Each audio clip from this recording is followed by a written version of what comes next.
Bom dia, galera, pessoal do segundo ano. Nós resolvemos fazer as videoaulas sobre trigonometria. A partir de agora, dessa semana, nós vamos ter aulas de trigonometria, dando continuidade ao nosso assunto de trigonometria que foi dado aquela parada. Então, nós, a partir de agora, vamos dar continuidade com essas videoaulas. Diminuir mais a questão das videoaulas no YouTube para ter mais contato direto com vocês. Então, nos últimos dias que a gente teve, na última atividade que a gente fez, nós falamos sobre os arcos e os ângulos trigonométricos, e aí nós fizemos uma atividade. Hoje nós vamos focar, a partir dessa aula número 1, sobre especificamente o ciclo trigonométrico. A trigonometria que nós tínhamos visto anteriormente, ela se processava em torno do triângulo retângulo, onde nós temos seno, cosseno, tangente, só que envolvemos os catetos e a hipotenusa. Agora nós vamos estudar as relações trigonométricas, no caso seno, cosseno, tangente, e outras funções que nós vamos ver posteriormente, só que agora no ciclo trigonométrico ou na circunferência trigonométrica. Muito bem. O que nós temos que entender do que é o ciclo trigonométrico? O ciclo trigonométrico ele é uma circunferência orientada, ela tem uma orientação e ela tem raio unitário. O que seria uma circunferência de raio unitário? O raio dela vale 1, diferentemente de outras situações que você pode adotar um raio diferenciado. Mas o que nós vamos aplicar no ciclo trigonométrico é o raio unitário. Então nós temos aqui o seguinte: nós temos que localizar, nós temos que dar ênfase e entendermos como é que esse ciclo trigonométrico ele é dividido. Então, como é que ele vai ser feita a sua divisão. Lá no primeiro ano, quando está se estudando as funções, função do primeiro grau, do segundo grau e as demais funções, você divide o plano cartesiano no sistema x, y, que a gente já é acostumado a saber. Só que lá naquela ocasião você não estuda a circunferência como ponto de referência. Lá você só estuda a localização de pontos dentro desse sistema de coordenadas x, y. Nesse caso, nós vamos, a partir de agora, aprendermos a diferenciar cada um desses quadrantes quanto à relação entre essas unidades de medida, que são as unidades de medida de graus e radiano.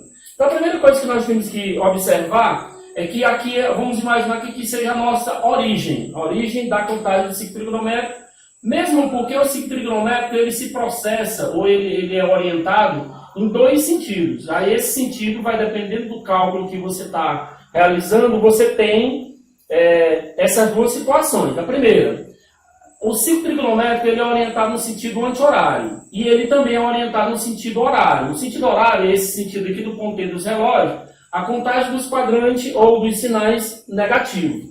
O sentido que nós vamos usar é o mesmo sentido que foi usado nas funções do primeiro ano, função do primeiro grau e segundo grau, como eu falei para vocês, as demais funções, só que a orientação é no sentido anti-horário, contrário ao ponteiro dos relógios. Então, os quadrantes eles são divididos no sentido anti-horário. Então, tomando A como ponto de referência, o ponto B como nosso segundo ponto, o ponto C como nosso terceiro e o ponto D como nosso quarto, e fechando aqui a volta completa, um ponto E qualquer, então observe que essa circunferência ela fica dividida em 4 partes. E essas partes elas são chamadas de quadrantes. Então, aqui nós temos o primeiro quadrante, aqui nós temos o segundo quadrante, aqui nós temos o terceiro quadrante e aqui nós temos o quarto quadrante. O que nós temos que entender agora é como é que é feita a localização desses ângulos. Como a circunferência está dividida em 4 partes, e a circunferência toda, a gente já viu em outras videoaulas, a circunferência toda ela vale 360 graus, então quer dizer que se você dividiu essa circunferência em 4 partes, cada parte dela vai valer 90 graus. Então, o que vai acontecer agora? Nós vamos localizar cada medida dessa dentro do ciclo trigonométrico. Então, vamos ter aqui 0 grau, essa medida aqui 0 grau, nós temos essa medida de 90 graus, essa medida porque nós andamos uma parte da circunferência, essa segunda parte aqui, nós vamos ter que é o segundo quadrante mais 90 graus, nós vamos para 180, andamos mais uma parte, vamos para o 270 graus, e para fecharmos a volta toda, nós vamos para esse ponto final, que é a volta completa de 360 graus, que seria 4 vezes 90, que daria a volta completa de 360 graus. Muito bem, o ciclo trigonométrico, após feito essa divisão em quadrantes, cada quadrante sendo fatiado em partes de 90 graus, A primeira coisa que nós temos que entender agora é como é que se classifica cada quadrante desse. Então, o nosso primeiro quadrante, ele se processa da onde? Ele vai do 0 grau, qualquer arco que eu pegar aqui nesse quadrante, eu vou chamar esse arco geral um arco X, ele vai ser menor ou igual que 0 ou menor ou igual que 90. Então, o nosso primeiro quadrante, ele vai do 0 ao 90 graus. O nosso segundo quadrante, no ciclo trigonométrico, você parou no 90 e continua andando na circunferência. Então, nós vamos parar no segundo quadrante no 180. Então, começou no 90 e vai até o 180. Então, nós vamos ter 90 graus, menor ou igual que o arco X, que nós adotamos, menor ou igual que 180 graus, que é justamente o nosso segundo quadrante. O terceiro quadrante, ele começa onde você parou o segundo. Ele começa no 180 e vai até o 270. Então, o nosso terceiro quadrante, ele vai do 180 graus até onde? Até o 270. 270 graus. E para fecharmos a volta, que é uma volta da circunferência, né, que é de 360 graus, nós vamos completar agora o nosso quarto quadrante. E esse nosso quarto quadrante, ele começa no 270 graus e vai até onde? Vai o arco X, vai até 360 graus. Então, muito bem, essas regiões aqui que nós chamamos de quadrantes, são 4 quadrantes. Observação importante. Quando se falar, por exemplo, no ângulo de 30 graus, ele está onde? Ele está entre 0 e 90, então ele está no primeiro quadrante. Quando eu falar no ângulo de 150 graus, ele está onde? Está entre 90 e 180, está no segundo quadrante. Se eu falar no ângulo de 230 graus, por exemplo, ele vai estar onde? 230 está entre 180 e 270, está no terceiro quadrante. Se eu falar no ângulo de 310, 315 graus, ele vai estar no quarto quadrante. Então, a localização desses ângulos, ele depende do quadrante que você está tomando como referência. Muito bem, esses arcos que nós acabamos de definir, eles estão em graus, como está especificado. Vamos ver como é que esses graus se transformam em radiano, como é que ficaria o nosso quadrante, nosso sistema de divisão de quadrantes. Então, é um procedimento. Só que agora nós vamos relacionar ângulo em grau, em forma de grau, com radiano. Então, nós vamos ter aqui agora o nosso ponto de referência 1, ponto de referência 2, ponto de referência 3, ponto de referência 4. Então, vamos ter aqui 0 radiano, que equivale a 0 grau. Nós vimos na aula de transformação e relação entre ângulos de graus para radiano, que nós tínhamos lá pi radiano, quer dizer, desculpa, é equivalente a quem? A 180 graus. Então, lá naquelas transformações que foram realizadas, nós fizemos as transformações de acordo com essa relação. Então, de acordo com essa relação, se aqui é 90 graus, o que o 90 é do 180? É a metade. Então, ele é a metade desse π radiano. Então, aqui nós vamos ter π sobre 2 radiano. O que é essa primeira volta 90 graus? Como seria os 180 graus? Justamente a relação que existe de transformação entre elas. Então, aqui você vai ter π radiano.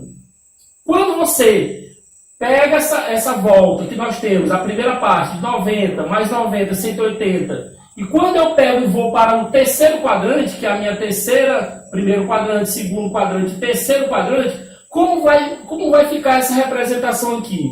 O que o 270 é do 90? Ele é 3 vezes. Então é só você pegar 3 vezes esse valor aqui e colocar aqui no 270 graus, que nós vamos ter 3π sobre 2 radiano. Se π radiano é 180, quando eu fechar a volta de 360 graus, o que o 360 do 180? O dobro. Então, o dobro de π radiano aqui vai ficar 2π radiano. Então, os nossos quadrantes aqui, quando ele é formado em radiano, ele tem esse seguinte formato. Qual seria o formato? Primeiro quadrante aqui no caso, ele vai dar onde? Ele vai do 0 até o π sobre 2. Então, você vai ter 0 menor ou igual que x, menor ou igual que π sobre quem? Sobre 2. O segundo quadrante, que você vai estar onde? Vai do π sobre 2 até o π. Você vai ter do π sobre 2 até o π radiano. E você vai ter o terceiro quadrante de onde? Você vai ter o terceiro quadrante de π radiano até onde? Até 3π, aqui é x, 3π sobre 2 radiano. E para fecharmos o ciclo trigonométrico, nós vamos ter o quarto quadrante como sendo o quê? 3π sobre 2 menor ou igual que x, menor ou igual que 2π radiano. Então, veja que agora nós temos duas maneiras de localizarmos arcos no ciclo trigonométrico. Uma na forma de grau, quando a gente estiver trabalhando em grau. Uma na forma de radiano, quando estiver trabalhando na forma de radiano. E, a partir de então, essas relações, esses graus de radiano, elas se correlacionam para poder você fazer a transformação. Um exemplo, vamos imaginar aqui um exemplo rápido. Como é que eu localizaria, por exemplo, π sobre 4 radiano? Onde é que iria ficar π sobre 4? Π sobre 4, na realidade, se você sabe que π radiano é 180 graus, então se você dividir 180 graus por 4, você vai ter 45 graus. Então, na realidade, o π sobre 4, ele fica onde? No 45 graus. E 45 graus fica onde? No primeiro quadrante. Então, você teria mais ou menos essa sendo a localização do π sobre 4 radiano.